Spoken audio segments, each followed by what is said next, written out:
రంగాపూర్ వద్ద 1 ఎకరా స్థలంలో ముదిరాజు సంఘ భవన నిర్మాణానికి భూమి పూజ చేసిన ఎమ్మెల్యే టీఆర్ఆర్.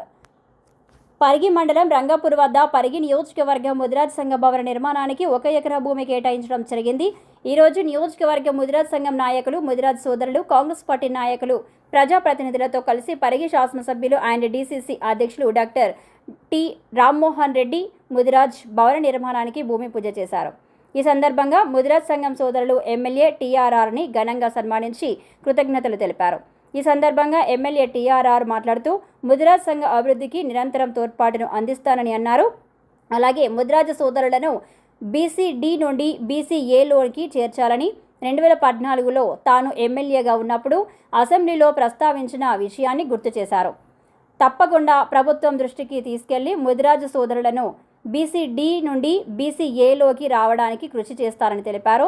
అదేవిధంగా ముదిరాజు సోదరులను రాజకీయంగా కాంగ్రెస్ పార్టీలో అవకాశం కల్పించామని, భవిష్యత్తులో మరిన్ని అవకాశాలు కల్పిస్తామని అన్నారు. బీసీలకు స్థానిక సంస్థల ఎన్నికల్లో బీసీ రిజర్వేషన్లు అమలు చేయుటకు కాంగ్రెస్ పార్టీ నిబద్ధతగా ఉందని, రాబోయే రోజుల్లో ఖచ్చితంగా బీసీ రిజర్వేషన్లను సాధించి తీరుతామని తెలిపారు. సమాజంలో ముదిరాజులు కొన్ని రంగాల్లో పనిచేస్తూ సామాజిక అభివృద్ధికి తోడ్పడుతున్నారని అభినందించారు. ముదిరాజు సమాజ అభ్యున్నతికి ఎల్లప్పుడూ కృషి చేస్తారని హామీ ఇచ్చారు. చాలా మంది నరసింహులు గారు అందరికీ కూడా ఈ కార్యక్రమం లోపల లక్ష్మణ్ గారు పార్టిసిపేట్ చేస్తున్నటువంటి ప్రతి ఒక్కరు కూడా పేరు పేరున నమస్కారం తెలియజేస్తున్నాను. మాదారం నుంచి కూడా మా మాజీ సర్పంచ్ నరసింహులు గారు కూడా ఇక్కడ ఉన్నారు. మొకర్లాబాద్ నుంచి కూడా మన హనుమంతు ఇక్కడే ఉన్నారు. మన జితేందర్ రెడ్డి గారు పార్టీ అధ్యక్షులు గన్నేడు ఇక్కడే ఉన్నారు. కేశవులు గారు కూడా ఉన్నారు. అందరికీ కూడా మన వెంకటేష్ మన మాతారం నుంచి ఉన్నారు. సాయి కూడా ఉన్నారు. పురుషోత్తం రెడ్డి గారు ఉన్నారు. అందరికి కూడా మన డాక్టర్ రామచంద్ర గారు, ప్రతి ఒక్కరు కూడా వెంకట్రాములు గారు, ప్రతి ఒక్కరు కూడా చాలా మంది దూరంలో కూడా ఉన్నారు. అందరు కూడా పేరు పేరున నమస్కారం తెలియజేస్తూ, అదే కాకుండా మన దగ్గర ఒక 19 మత్స్య పారిశ్రామిక సంఘాల అధ్యక్షులు కూడా ముందు ఉన్నారు.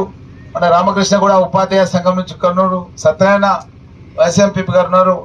అదేవిధంగా మన ప్రాంతం లోపల దగ్గర దగ్గర ఒక 400 వరకు చెరువులు, కుంటలు మన ప్రాంతంలో మత్స్య సంపద పైన ఆధారపడినటువంటి చాలా మంది ముదిరాజు సోదరులు ఉన్నారు.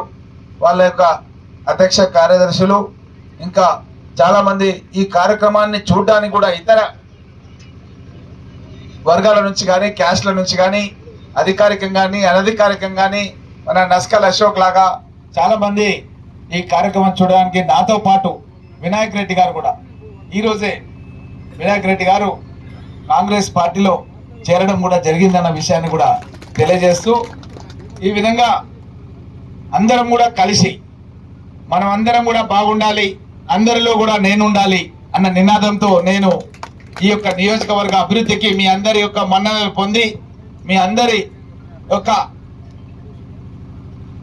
ఏదైతే పట్టుదల, నా పట్టుదల ఎట్లనో మీ పట్టుదల కూడా అట్లే ఉంది. కాబట్టి నాకు మొత్తం 7 అసెంబ్లీ కాన్స్టిట్యున్సీల చేవెళ్ళ పార్లమెంట్ లోపల మహేశ్వరం, రాజేంద్ర నగర్, మన షేర్లింగంపల్లి, చేవెళ్ళ, మన పరిగి, వికారాబాద్, తాండూర్ అన్ని 7 అసెంబ్లీ కాన్స్టిట్యున్సీలో అత్యధిక మెజార్టీ దగ్గర దగ్గర 25,000 మెజార్టీతో గెలవడానికి కారణం ఇక్కడ ఉన్నటువంటి ముదిరాజ్ సోదరులు అన్న విషయాన్ని కూడా మీ అందరికి కూడా తెలియజేయడానికి నాకు చాలా సంతోషంగా ఉందన్న విషయాన్ని కూడా మీకు అందరికి కూడా తెలియజేస్తూ, నేను గతంలో కూడా చెప్పినాను, నేను ఎప్పుడైతే శాంక్షన్ లెటర్ ఇచ్చినానో నా నివాసానికి చాలా మంది పెద్దలు అందరు కూడా కలిసి ఈరోజు వేదిక పైన ఉన్నటువంటి పెద్దలంతా కూడా నా నివాసానికి వచ్చి ధన్యవాదాలు చెప్పడానికి వచ్చినప్పుడు చెప్పినాను. నేను చిన్నప్పుడు మా ఇంట్లో బాలకృష్ణమ్మ అని ఒక మహిళ చాలా మంది మమ్మల్ని అందరూ కూడా ఎత్తుకొని పెంచింది, ఒక ముదిరాజు వనిత. అట్లాంటి బాలకృష్ణమ్మకు మా యొక్క తల్లిదండ్రులు, మా తాత భూమి కూడా కేటాయించి వాళ్ళ కుటుంబంలో సత్యన్న అని ఆమె కొడుకుకు భూమి కూడా ఇచ్చి మేము సత్యన్న అని పిలుస్తుంటే, మన బాలముకుందంకు వీళ్ళందరూ కూడా సీనియర్లకు తెలుసు ఆ విషయం అన్న విషయాన్ని కూడా తెలియజేస్తున్నా.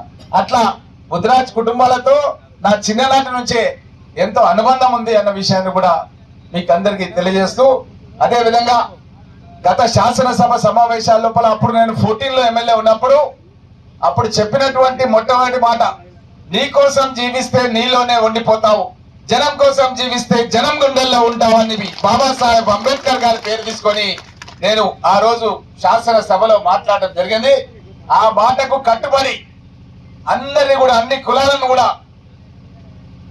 వాళ్ళ యొక్క సమస్యలను కూడా నా సమస్యలుగా భావించి, వాళ్ళ యొక్క కోరికలన్నీ కూడా నా కోరికలుగా భావించి అందరినీ కలుపుకొని ఏ విధంగా అభివృద్ధి చేయాలి మన పరిగి నియోజకవర్గాన్ని అన్న తాతతో నేను పనిచేయడం అన్నది మీరందరూ కూడా గుర్తించి నాకు ఆ రివార్డు హైయెస్ట్ మెజార్టీ అనేది ఇచ్చినందుకు మీకు సర్వదా నేను మీకు అందరు కూడా కృతజ్ఞుడినై ఉండి, మీ ఇంట్లో ఒక అన్నలాగా తమ్ముళ్ళలాగా మీకు ఎప్పుడు ఏ అవసరం ఉన్నా సరే తప్పకుండా అన్ని అవసరాలు కూడా తీర్చిదిద్దుతానన్న విషయాన్ని కూడా మీకు అందరు కూడా తెలియజేస్తూ, అదే విధంగా ఇంతకు ముందు మా హనుమంతు ముదిరాజ్ చెప్పిండు, హనుమంత్ అంటే నేను రాముణ్ణి అంటే ఆయన హనుమంతు తెలుసు కదా. కాబట్టి ఆయన ఒక కోరిక కోరిండు. ఏం కోరిక కోరిండు అంటే ఒక 50 లక్షలు పెట్టి ఒక ముదిరాజ్ భవన్ కట్టియాలని చెప్పిండు. నాకైతే అంతకంటే నేను ఎక్కువనే ఇవ్వాలన్నది. కాబట్టి తప్పకుండా మంచి ఆహ్లాదకరమైనటువంటి వాతావరణం. అసలు మనం పరిగిలో ఉన్నామా లేకపోతే ఊటీ కానీ లేకపోతే కాశ్మీర్ కానీ ఎక్కడికైనా వచ్చినామా అని చెప్పి చాలా మంది ఇక్కడికి వచ్చిన వాళ్ళంతా అప్పటి నుంచి పరేషాన్ అవుతున్నారు. ఎక్కడ ఉన్నాం మనం, ఏడుకు వచ్చినాం, ఇది మన పరిగేనా కాదా అని చెప్పి చాలా మంది అక్కడిక్కడ చూస్తూ ఉన్నారు. ఒక దిక్కు చూస్తేనేమో మొత్తం కూడా మనకు ఏంది విండ్ మిల్స్ నడుస్తున్నాయి మన దగ్గర, విండ్ పవర్ తయారైతుంది ఇక్కడనే వెనుకనే మన దగ్గర. ఒక దిక్కు చూస్తేనేమో ఈ పాలమూరు రంగారెడ్డి ప్రాణ అయితే చెవెల్లో మనకు దగ్గరనే వచ్చిందా, ఏం రా నీళ్లు కూడా వచ్చేస్తున్నా ఏందని పొద్దుగా లేవగానే మనం నీళ్ల గురించి మాట్లాడుతుంటాం. కాబట్టి మనకి ఇక్కడ దగ్గరలోనే మంచి వాతావరణం కూడా కనబడుతుంది. తప్పకుండా నేను గత శాసన అప్పుడు 14లో ఎమ్మెల్యే ఉన్నప్పుడు మాట్లాడిన బీసీ డి గ్రూప్ నుంచి బీసీ ఏ గ్రూప్ కు ఇదే మాట చెప్పిన శాసనసభలో. మా పరిగి నియోజకవర్గంలో చాలా మంది ముదిరాజ్ కుటుంబాలు ఉన్నాయి. వాళ్ళు కొంతమంది చేపల పెంపకం వృత్తి పైన ఆధారపడి ఉన్నారు, కొంతమంది పండ్లు అమ్ముతున్నారు, పూలు అమ్ముతున్నారు. ఇప్పుడు మా అంజనేయులు గారు చెప్పిన అట్లనే సేమ్ మాట, అదే మాట నేను అసెంబ్లీలో చెప్పిన అన్న విషయాన్ని కూడా తెలియజేసిన. అప్పుడు శాసనసభలో సీఎం గారు టీవీ చూస్తున్నాడు. అప్పుడు సీఎం అంటే ఈ సీఎం కాదు, కేసీఆర్ రూమ్ లో కూర్చొని ఆయన రూమ్ లో టీవీ చూస్తున్నాడు. నేను ఎప్పుడైతే ఈ మాట అన్నానో దెబ్బ నడుచుకుంటా మా ఇక్కడికి వచ్చేసి నేను అనుకున్నా ఏదైనా మంచి మాట చెప్తాడేమో అనుకున్నా. అయితే నేనేం చెప్పినంటే ఈ యొక్క బీసీ డి గ్రూప్ ఏ గ్రూప్ లో కలవాలంటే అది సుప్రీంకోర్టులో అప్పుడు కేసు నడుస్తుంది. దానిపైన మీరు మన అడ్వకేట్ జనరల్ అన్న ఎవరైనా పంపించి అక్కడ కనుక పరిష్కారం చేస్తే మనకు బీసీ డి గ్రూప్ లో ఉన్నటువంటి ముద్రా సోదరులకు మనం మెయిల్ చేసిన వాళ్ళం అవుతామని చెప్పి నేను చెప్పిన. నేను అనుకున్నా నేనే కనుక ఆ జాగాలు ఉంటే తప్పకుండా చెప్తుంటే అదే జాగాల తప్పకుండా అడ్వకేట్ జనరల్ పంపిస్తా ఢిల్లీకి. బీసీ డి గ్రూప్ లో ముద్రా సోదరులను తప్పకుండా మేము అవకాశం కల్పిస్తాం, వాళ్ళకు రిజర్వేషన్లు ఇస్తాం అన్న మాట చెప్తారేమో అని నేను ఎదురు చూస్తున్నా. కానీ ఆయన చెప్పింది ఏంటంటే రామ్మోహన్ రెడ్డి చేపల పెంపకం మీద మాట్లాడమంటే రాజకీయం మాట్లాడుతున్నా అని చెప్పిండు. ఆయన మాట్లాడిన మాట ఇది అసెంబ్లీలో. నేను కాంగ్రెస్ పార్టీ రాజకీయ పార్టీ నుంచి నేను ఎమ్మెల్యేగా ఉన్నా, నన్ను గెలిపించిన వాళ్ళు ముదిరాజ్ సోదరులు మీరు. మీ గురించి మాట్లాడడం రాజకీయం అవుతుందా లేకపోతే ఇంకోటి అవుతుందా అన్నది మీరు ఆలోచన చెయ్యాలి. ఈ విధంగా ఆ రోజు తను మాట్లాడితే ఒక ఫిష్ భవన్ అన్నది ఉంటది మన దగ్గర రాజేంద్ర నగర్లో, మీరు చూసారు ఫిష్ భవన్ ఒకటి. అప్పుడు ప్రకాష్ గౌడ్ గారు కూడా ఎమ్మెల్యే నా పక్కనే కూర్చోండే, తనను చూపిస్తూ తన పేరు తీసుకొని మాట్లాడినా. పక్కనే ప్రకాష్ గౌడ్ గారు ఉన్నారు. ఈ యొక్క ఫిష్ భవన్ అయితే ఉన్నదో ఇది కూడా కాంగ్రెస్ గవర్నమెంట్ లోపలనే మేము అక్కడ రాజేంద్ర నగర్ దగ్గర కట్టించి ఏ విధంగా ఫిషరీస్ ని అభివృద్ధి చేయాలన్న దానిపైన పెద్ద ఎత్తున దాంట్లో అనుభవజ్ఞటువంటి వ్యక్తులను అపాయింట్ చేసి దానిపైన రీసెర్చ్ చేస్తున్నాం అన్న విషయాన్ని కూడా ఆ సందర్భంగా నేను చెప్పడం జరిగిందన్న విషయాన్ని కూడా తెలియజేస్తూ మీకు తప్పకుండా హామీ ఇస్తున్నా. ఈరోజు కాంగ్రెస్ ప్రభుత్వమే ఉన్నది, అయినప్పటికీ కూడా నేను ఏదైతే మాట ఆ రోజు మాట్లాడిందో ఆ మాట కట్టుబడి మీ తరపున తప్పకుండా కాంగ్రెస్ ప్రభుత్వంలో కూడా ముదిరాజులకు బీసీ డి గ్రూప్ నుంచి ఏ గ్రూప్ రావడానికి కృషి చేస్తారన్న విషయాన్ని కూడా మీకు అందరికీ తెలియజేస్తాను. రామ్మోహన్ రెడ్డి గారి నాయకత్వం, రామ్మోహన్ రెడ్డి అన్న గారి నాయకత్వం. రాహుల్ గాంధీ గారు భారత్ జూడో యాత్ర అని చెప్పి కన్యాకుమారి నుంచి కాశ్మీర్ వరకు పాదయాత్ర చేసి ఆ పాదయాత్రలో భాగంగా మన భారతదేశంలో ఉన్నటువంటి పేద వర్గాల వాళ్ళకి రాజకీయంగా, ఆర్థికంగా, విద్యాపరంగా అన్ని కూడా వాళ్ళకు మనం అవకాశాలు కల్పించాలంటే 42% రిజర్వేషన్ మొట్టమొదట మేము తెలంగాణ రాష్ట్రంలో కల్పిస్తామని చెప్పి ఆ యొక్క భారత్ జూడో యాత్రను ఎప్పుడైతే మనకు చేసిందో ఆయనకు వచ్చినటువంటి ఆలోచనని మనకందరు కూడా చెప్పడం జరిగింది. దాన్ని గౌరవ ముఖ్యమంత్రి రేవంత్ రెడ్డి గారు దాన్ని నిజం చేస్తూ శాసనసభలో ఆల్రెడీ దాని చట్టం తయారు చేసి దాన్ని కేంద్రానికి పంపించినాం.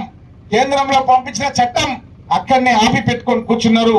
దాన్ని ఇంతవరకు క్లియర్ చేయలేదు కేంద్రం. అయినా సరే మేము మాత్రం 42% రిజర్వేషన్ బీసీలకు ఇచ్చి జరగబోయేటటువంటి స్థానిక సంస్థల ఎన్నికల్లో పోటీ చేయబోతున్నామన్న విషయాన్ని కూడా మీకు అందరికీ తెలియజేస్తూ ఈ యొక్క విషయం లోపల మీకు అందరికీ స్పష్టమైన హామీ ఇవ్వదలుచుకున్నాను. మన నియోజకవర్గం లోపల ఇంతకు ముందు మాట్లాడిన ముద్రా సోదరులు కూడా చెప్పారు, మా యొక్క నర్సింలు కానీ అదేవిధంగా సత్యనారాయణ కానీ మా ముద్రాజులకే కాకుండా ఇంకా బీసీ వర్గాల వాళ్ళకు కూడా మీరు సహాయ సహకారాలు అందించాలని వాళ్ళు కోరిరు. తప్పకుండా మన నియోజకవర్గంలో ఉన్నటువంటి యాదవ సోదరులు కూడా ఉదయం వచ్చారు. బహుశా వాట్సాప్ లో దీన్ని అన్నిట్లో చూసినట్టున్నారు. మా యాదయ్య గాని వీళ్ళందరూ కూడా ఉదయం లేచి వచ్చారు. అన్నా మాకు కూడా మేకలు చాలా ఉంటాయి, మా గొర్రెలు చాలా ఉంటాయి, మాకు కూడా పెద్ద భూమి కావాలి అని చెప్పి పొద్దుగాలే వచ్చేసి రాళ్ళు మేకలు వద్దు, గొర్రెలు వద్దు, 200 కోట్ల రూపాయలు పెట్టి మనం పరిగి లోపల మంచి ఇంటిగ్రేటెడ్ స్కూల్ కట్టిస్తున్నాం తమ్మి. దాని లోపల అడ్మిషన్ చేపియాలి. కానీ మనం ఈ పని అన్నది మనం ఒక వృత్తిలాగా పెట్టుకోవాలి. అంతే విద్యాపరంగా మనం అభివృద్ధిలోకి వెళ్ళాలి. ప్రతి నియోజకవర్గానికి 200 కోట్ల రూపాయలతోన అది ఎస్సీలు కావచ్చు, ఎస్టీలు కావచ్చు, బీసీలు కావచ్చు, మైనార్టీలు కావచ్చు, నలుగురికి కూడా ఒకే ప్రాంగణంలో 200 కోట్ల రూపాయలతోన ఒక మంచి అధునాతమైన టెక్నాలజీతోన ఒక ఇంటిగ్రేటెడ్ ఇంటర్నేషనల్ స్టాండర్డ్ తోన మన విద్యారణ్యపురి అని చెప్పి పరిగి లోపల ఉంది. ఆ పరిగి లోపల శ్రీధర్ బాబు మినిస్టర్ గారు తీసుకొచ్చి మొన్ననే దాన్ని ఫౌండేషన్ వేయించిన మన బీసీలకు సంబంధించినటువంటి ఒక గర్ల్స్ రెసిడెన్షియల్ స్కూల్ ఉంది, ఒక బాయ్స్ రెసిడెన్షియల్ స్కూల్ ఉంది. ఈ రెండు కూడా బీసీలకు సంబంధించినవి అక్కడికి షిఫ్ట్ చేస్తాం. చేసి అధునాతనమైనటువంటి బిల్డింగ్స్ లలో 200 కోట్ల రూపాయలతో నిర్మాణం పూర్తి చేసి వచ్చే సంవత్సరం నుంచే దాని అడ్మిషన్లు కూడా ప్రారంభం చేస్తామన్న విషయాన్ని కూడా మీకు అందరికీ తెలియజేస్తూ, అదే విధంగా ఇంటిగ్రేటెడ్ స్కూల్స్ తో పాటు స్కిల్ యూనివర్సిటీ అనేది కూడా గౌరవ ముఖ్యమంత్రి గారితో పాటు మేము ఆల్రెడీ ఫ్యూచర్ సిటీ లోపల ఫౌండేషన్ వేసినాం. ఎందుకంటే చాలా మంది ఈ మధ్య కాలంలో ఇంజనీరింగ్ కానీ ఇంకా ఇతర ప్రొఫెషనల్ కోర్స్ కానీ చదివినప్పటికీ వాళ్ళ దగ్గర లేవన్న ఉద్దేశంతో చాలా కంపెనీస్ వాళ్ళు ఉద్యోగాలు ఇవ్వడం లేదు. దాని గురించే మన యొక్క గౌరవ ముఖ్యమంత్రి రేవంత్ రెడ్డి గారు మహేంద్ర అండ్ మహేంద్ర కంపెనీకి సంబంధించినటువంటి చైర్మన్ ను తీసుకొచ్చి ఈ యొక్క స్కిల్ యూనివర్సిటీకి చైర్మన్ గా అపాయింట్ చేసి ఏ విధమైన స్కిల్స్ ఇండస్ట్రీస్ కి అవసరమైతే ఆ విధంగా మేము ట్రైనింగ్ ఇస్తాం, మీరే సిలబస్ తయారు చేయండి, మీరే ఎక్స్పర్ట్స్ అపాయింట్ చేయండి అని చెప్పి ఆ విధంగా వాళ్ళకి అవకాశం చైర్మన్ గా కల్పించడం జరిగిందన్న విషయాన్ని కూడా తెలియజేస్తూ, ఇదే కాకుండా మన ఫీజు రింబర్స్మెంట్ మీద కూడా పెద్ద ఎత్తున 1000 కోట్ల రూపాయలు చెల్లించి ప్రైవేట్ కళాశాలల్లో, ప్రైవేట్ ఇంజనీరింగ్ కళాశాలలో, మెడికల్ కళాశాలలో కూడా పేద విద్యార్థులను చదువుకోవడానికి కాంగ్రెస్ ప్రభుత్వం అవకాశం కల్పిస్తుంది. ఇదే కాకుండా మీరు చూస్తున్నారు మెడికల్ కళాశాలలు కూడా మనకు వికారాబాద్ లో మెడికల్ కళాశాల ఉంది, మహబూబ్ నగర్ లో ఉంది. ఇప్పుడు కొత్తగా ఈ సంవత్సరం నుంచే నేనే మొన్న పోయి కొడంగల్లో కూడా ప్రిన్సిపాల్, మేము రాజు గారు అని ప్రిన్సిపాల్ అపాయింట్ అయ్యాడు. మేమంతా కూడా కలిసి అక్కడ కొడంగల్లో హాస్పిటల్ బిల్డింగ్ అవన్నీ కూడా విజిట్ చేసి తాత్కాలికంగా తాండూరు లోపల ఈ సంవత్సరం నుంచి క్లాస్ వర్క్ స్టార్ట్ చేసి వచ్చే సంవత్సరం నుంచి కొడంగల్లోనే ముఖ్యమంత్రి గారి నియోజకవర్గంలోనే కొత్త మెడికల్ కళాశాలను కూడా షిఫ్ట్ చేస్తాం. ఈ సంవత్సరం క్లాసెస్ మాత్రం తాండూరులో జరుపుతున్నాం అన్న విషయాన్ని కూడా తెలియజేస్తున్నా. ఈ విధంగా మన ప్రాంతాన్ని విద్యాపరంగా మెడికల్ కళాశాలలు, కోస్గి లోపల ఒక ఇంజనీరింగ్ కళాశాల కూడా పాలిటెక్నిక్ ఉంటే దాన్ని అప్గ్రేడ్ చేసినాం.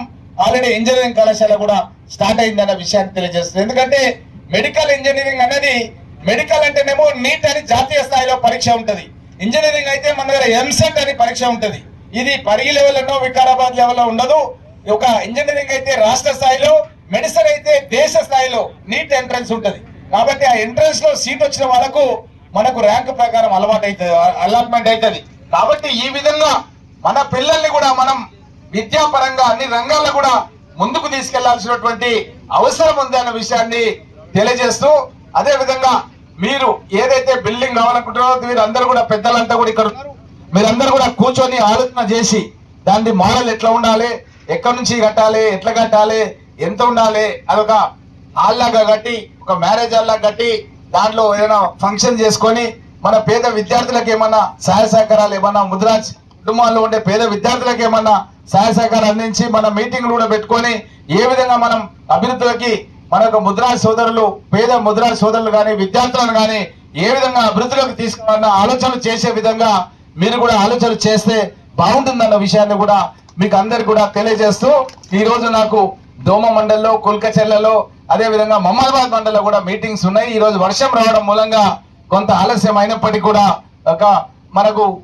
ఇన్ టైం లోపల ప్రోగ్రామ్ కానందుకు మీకు అందరికి కూడా కొద్దిగా ఇబ్బంది అయినప్పటికీ కూడా మన ప్రోగ్రామ్ అయితే ఖచ్చితంగా సక్సెస్ అయింది. వర్షం తగ్గినందుకు సంతోషంగా ఉందన్న విషయాన్ని మీకు అందరు కూడా తెలియజేస్తూ, మరొకసారి మన యొక్క బిల్డింగ్ సంబంధించిన పనులు ప్రారంభం అయితే ఫిజికల్ గా స్టార్ట్ చేస్తామో మళ్ళొకసారి మనం అందరం కూడా మళ్ళీ కలుస్తాం. మధ్యలో కూడా మీరు ఒకసారి ఆలోచన చేసుకొని ఏ విధంగా చేస్తామన్నది కూడా ఒక డ్రాయింగ్ కూడా మనం తయారు చేద్దాం. చేసి తప్పకుండా ఒక బిల్డింగ్ పనులు కూడా స్టార్ట్ చేసి పూర్తిగా నేను నా ఎమ్మెల్యే ఫండ్ నుంచే ఆ యొక్క పనులు పూర్తి చేయించడం జరుగుతుందన్న విషయాన్ని కూడా మీకు అందరు కూడా తెలియజేస్తూ సెలవు తీసుకుంటున్నాను. థ్యాంక్ యూ అన్న గారు.